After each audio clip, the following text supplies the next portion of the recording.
Stephanie Davis Farmers Insurance is a small but cozy place to work at that I really enjoy. How my day usually starts is walking through the door with Stephanie, always there to greet me, saying hi, how's your day going, stuff like that. But a quick layout is desks, things, printers on the left, and then on the right, quick layout of where I'm at, set up, and to the left of that is area I use for bigger projects. Coming into this conference room is where we have our weekly meetings to talk about the goals for that week, and this is where we hold everything. Other than that, that's really all we got. Hi. Hi. I'm Stephanie Davis. I own the Farmers Insurance Agency here in Parkville.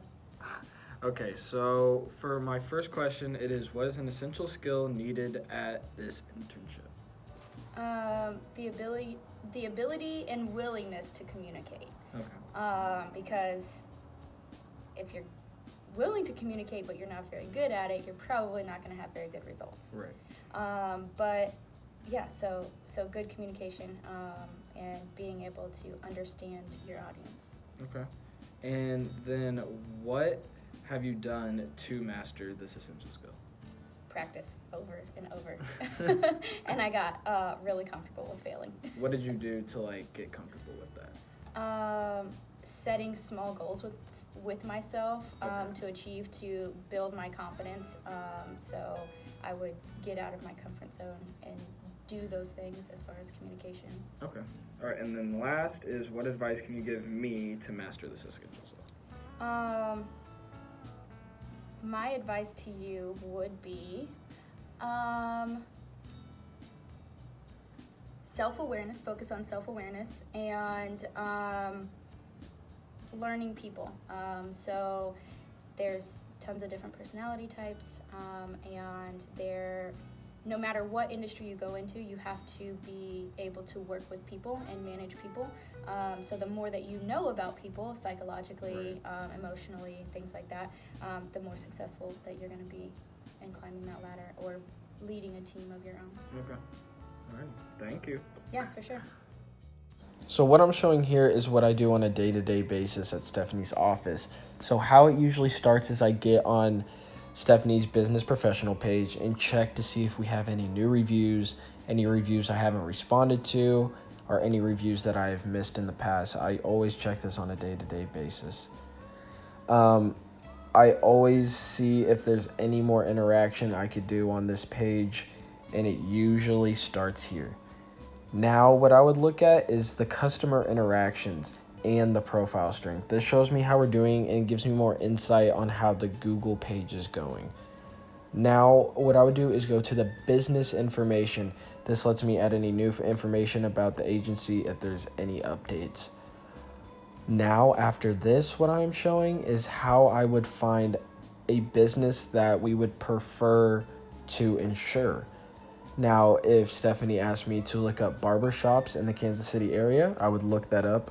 I would tap on more companies, and then I would scroll through the list of barbershops in the Kansas City area. What I would typically look for is a company with 20 to 80 reviews because I feel we can get in touch with them more.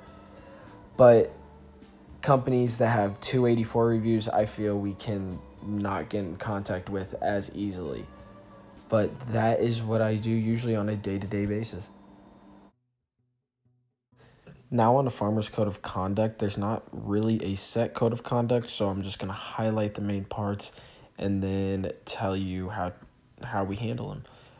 When it comes to harassment, sexual harassment victims will need to contact the agent's area manager immediately. Due to Farmers Insurance only consisting of small firms and stay-at-home agents, this does not usually happen. But when it comes to a grievance, as customers complain or employees, they will need to go through the Better Business Bureau and file their complaint through there.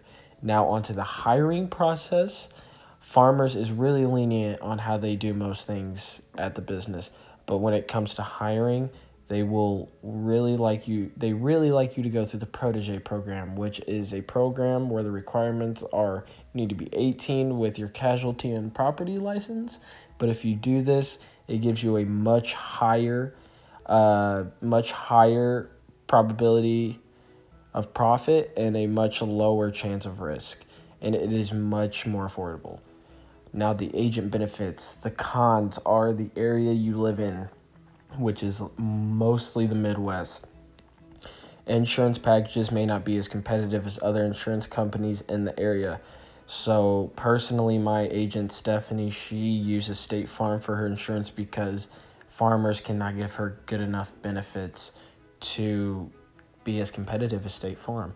But the pros, if you live in somewhere as California or New York, you will see very good things like 401k plan matching 6%, 25 days of PTO with 10 weeks paternity leave, very good insurance, dental, disability, eye, all of that.